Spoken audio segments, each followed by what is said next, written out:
guys, nandito na po tayo. Namimitas po tayo ngayon ng sinot. Nga pala, magandang hapon sa inyong lahat. Ito po yung sinot na sinasabi ko po. Ito po yung pipitasin natin, yung malalaki na. Ganito po siya. Gamot po siya sa mga lagnat, ubo, sipon. Pero pwede po siyang ihalo sa kape nila.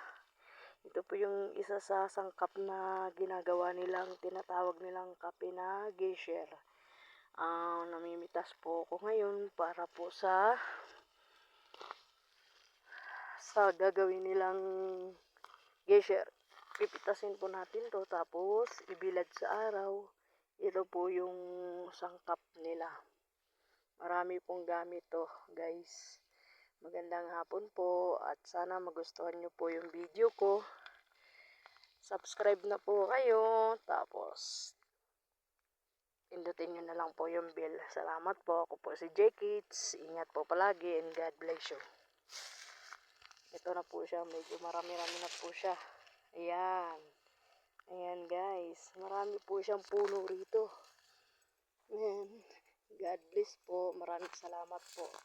Ayan. Ayan po. Marami na siyang bunga. Pero hindi pa po yan pwedeng pitasin kasi kulay dilaw po. Kailangan po kulay green po siya. Yala guys, mas salamat. Thank you for watching.